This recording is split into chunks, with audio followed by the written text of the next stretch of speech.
എന്തിനാണ് ഇത്ര അത്യാവശ്യമായിട്ട് അവരെ കാണണമെന്ന് പറഞ്ഞത്? അല്ല, എനിക്ക് ഈ കാസറ്റ് പരിപാടി വലിയ വശമില്ലാത്തതുകൊണ്ട് നേരിട്ട് ഒന്ന് കളരിപ്പറ്റി കാണിച്ചു കൊടുക്കാൻ. ഇതേ കളിയാക്കല്ലേ, ഞാൻ കളരി പഠിക്കാത്തത് കഴിവില്ലാഞ്ഞതുകൊണ്ടൊന്നുമല്ല, ബുദ്ധിയില്ലാത്തോണ്ടാ? അതൊരു കാരണം. പക്ഷേ മെയിൻ ആയിട്ട് ഞാൻ അഹിംസയിൽ വിശ്വസിക്കുന്നത് കൊണ്ടാണ്. എനിക്ക് ഭയമാർക്കൊക്കെ യാരാவது பார்த்தா എന്താ ഇത്ര ലേറ്റ് ആയത്? ആരെങ്കിലും കാണുമോന്ന് ഇവൾക്ക് ഭയങ്കര പേടി. എന്തിനാ പേടിക്കുന്നത്? കളരി ഗുരുക്കളല്ലേ കൂടെ ഉള്ളത്. തച്ചോളി മരുമകൻ ചന്തു. മുരളി, എന്താണ് സംസാരിക്കാനുണ്ടെന്ന് പറഞ്ഞത്? അത് പിന്നെ ഒരുപാട് കാര്യങ്ങൾ ഞങ്ങൾ കൂടെ ഉള്ളതുകൊണ്ടാണോ? ഞങ്ങൾ അങ്ങോട്ട് മാറാം. അത് വേണ്ട, സംഘടിതമായി തീരുമാനിക്കേണ്ട കാര്യങ്ങളാണ്. എല്ലാം പിന്നീട് ഒരു ദിവസം സംസാരിക്കാം. എനിക്ക് പേടിയാവുന്നു. വല്ലവരും കാണുമെന്നുള്ള പേടിയാണെങ്കിൽ മനുഷ്യവാസം ഇല്ലാത്തൊരു സ്ഥലത്തേക്ക് ഞാൻ കൊണ്ടുപോവാം.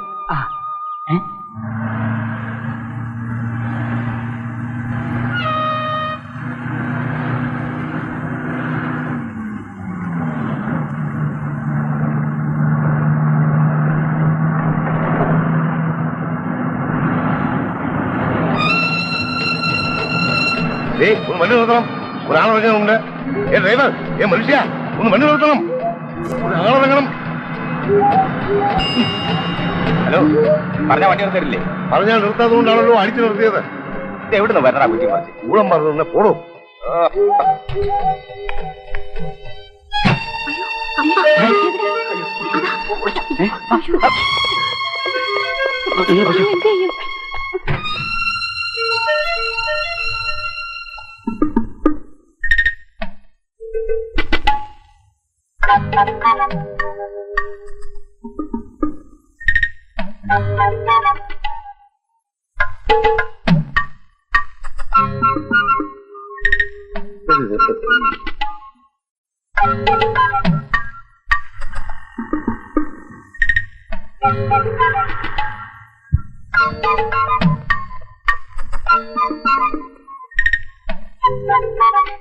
அடிப்பாவினா எல்லாத்தையும் கொண்டுட்டு நான் ஜெயிலுக்கு போறேன்டி, கொண்டு வேண்டி படிக்க போறேன்னு சொல்லிட்டு அந்த அயோக்கிய ராஸ்கலமா ஊர் சுத்துறியாடி. ஏண்டி அவனை பத்தி நீ எங்கிட்ட என்னெல்லாம் சொல்லியிருக்க ஏண்டி? அவனுக்கு உனக்கு என்னடி சம்பந்தம்? எல்லாம் என் தப்பு தாண்டி, என் தப்புதா. அக்கம் மக்களுக்கு பார்த்தா நமக்கு அவமானம். என்னக்கா நான் இல்ல குழந்தைகளாக்கு இவ்வளவு செல்லம் கொடுத்து வளர்த்தேன். இவனுக்கு நம்ம ஜாதி ஆயிருந்தாலும் பரவாயில்ல, இது யாரோ ஒரு பேசாம பாரு. இனிமே காலேஜ் வில்லேஜ் ரெண்டு எங்கேயா வெளில போனீங்க கைய கால வெட்டி முடிச்சு விடுவேன். போய் நீ படிச்சது பெரிய காலேஜ் பாரு. பாரு, அந்த தடியை நீங்க அங்க இருந்து போலனாலும் பரவாயில்ல, முதல்ல அந்த ஆனந்தன் அங்க இருந்து அனுப்பு.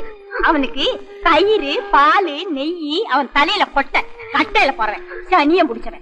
അതിനിപ്പോ എന്തുണ്ടായെന്നാ സ്വാമി പറയണേ? ആദ്യം എന്റെ ലോഡ്ജ് മാത്രമേ പോകുമായിരുന്നുള്ളൂ. ഇപ്പോ എന്റെ 2 പെൺകുട്ടികളും അവന്മാരുടെ കൂടെ പോകുന്നതായി. ഓഹോ, അങ്ങനെ ഒരു സംഭവം. അവന്റെ കളരിയും ഒടുക്കത്തെ ഒരു തീറ്റയും നെയ്യും പരിപ്പും കൂട്ടി 2 നേരം ശാപ്പാട്. അക്ക അറിയാതെ ഇറച്ചിയും മുട്ടയും തീരും എന്തിന് കള്ളു വരെ ഞാൻ വാങ്ങിച്ചു കൊടുത്തില്ലേ. അവന്റെ ദേഹത്ത് പുരട്ടാൻ എണ്ണയ്ക്ക് മാത്രം എത്ര രൂപ ചെലവായെന്ന് അറിയാമോ? എല്ലാം സഹിക്കാം. എന്റെ ഗായത്രി കുട്ടിയും സാവിത്രി, അത് മാത്രം ഞാൻ സഹിക്കില്ല. സ്വാമി അവന്റെ അടുത്ത് നിന്ന് അവിവേകമൊന്നും കാണിക്കരുത്. വല്ലതും സംഭവിച്ചിട്ട് പിന്നെ പറഞ്ഞിട്ട് കാര്യമില്ല.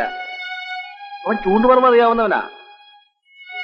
എന്റെ മക്കളെ കൊന്നു കുഴിച്ചു മൂടിയാലും ശരി, അന്യജാതിക്കാരന് ഞാൻ കൊടുക്കൂല. അവരെന്നെ കൊന്നോട്ടെ. 2 വർത്തമാനം പറഞ്ഞിട്ട് അന്തസ്സായിട്ട് ചാകാമല്ലോ.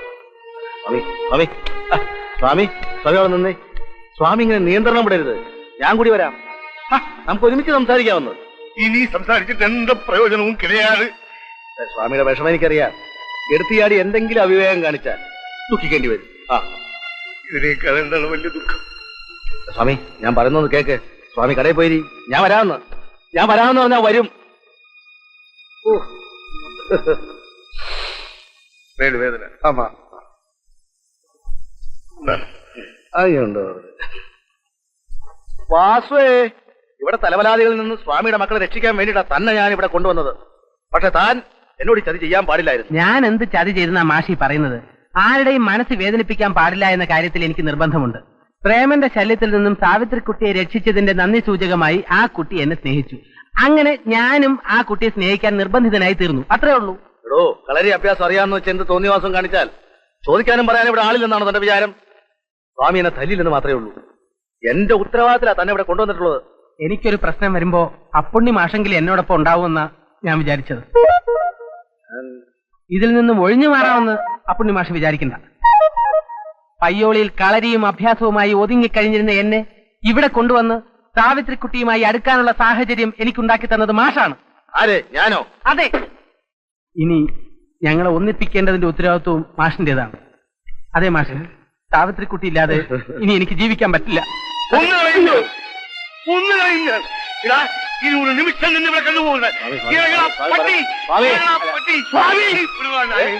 എന്റെ മകളെ നിനക്ക് വിവാഹം കഴിക്കണമല്ലേ? അതിന് ഈ സ്വാമി രണ്ടാമതൊരു ജന്മം ജനിക്കണമെന്ന് എടാ നിന്നോട് എന്നോട് ചോദിക്കേണ്ട ഒരു കാര്യം. എന്താ ഇത്? എന്താ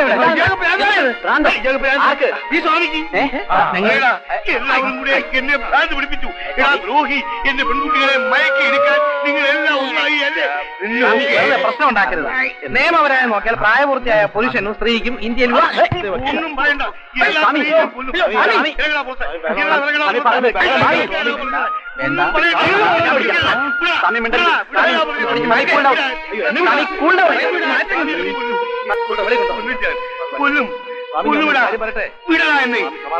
വിടാനാ പറഞ്ഞത്. അവന്മാരെ കൊല്ലട്ടെ. സ്വാമി ഇതേ ഉണ്ടാതിരി. അയൽവക്കാരുടെ സ്വാമിയുടെ മക്കൾക്കല്ലേ പേരുദോഷം. സ്വാമി ഇങ്ങോട്ട് വരാൻ പറയും. സ്വാമി ഇവിടെ കിടന്ന് ഈ പുകിലൊക്കെ ഉണ്ടാക്കിയ സ്ഥിതിക്ക് വീട്ടിൽ എന്തായിരിക്കും? ആ പെമ്പിള്ളേരെ വല്ലത് ഉപദ്രവിച്ച് കാണുമോ? അവരെ വീട്ടിൽ നിന്ന് മാറ്റി കാണുമോന്നാ എന്റെ പേടി. അങ്ങനെ മാറ്റിയാ ഞാൻ അപ്പൊ ഒരു ഹേബിയസ് കോർപ്പസ് ഫയൽ ചെയ്യും. അതുകൊണ്ടൊന്നും ഒരു കാര്യമില്ല. ഒരു മണ്ടനെ കയ്യിലെടുത്താലേ കാര്യങ്ങൾ നടക്കും. അയ്യോ ഞാൻ തന്നെയല്ല, അപ്പുണ്ണി മാഷിനെ. മാഷേ, മാഷേ. ആരാ? ആ എന്താ ഈ അസമയത്ത്? മാഷിനൊന്ന് കാണാൻ വന്നതാ. ആ ശരി ശരി, വാ വാ. ആ ഇരിക്ക.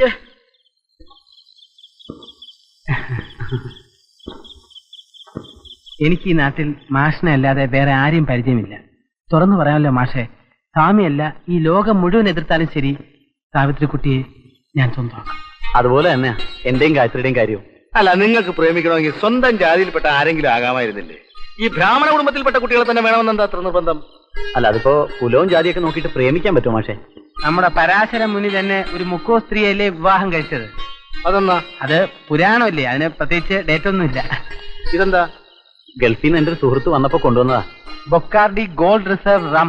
ഇതിനകത്ത് അല്പം സ്വർണം കൂടി ഉരുക്കി ഒഴിച്ചു. സ്വർണ്ണോ? അപ്പൊ ദേഹകാന്തി വർദ്ധിപ്പിക്കുന്ന ഇനവാ അല്ലേ? അതുകൊണ്ടല്ലേ മാഷിനെ തന്നെ തരാമെന്ന് വെച്ചത്. വാസു വാസു വാസു, ആ കുറച്ച് വെള്ളവും ഒരു 3 ഗ്ലാസ് കൊണ്ടുവാ. അപ്പൊ തുടങ്ങാല്ലേ?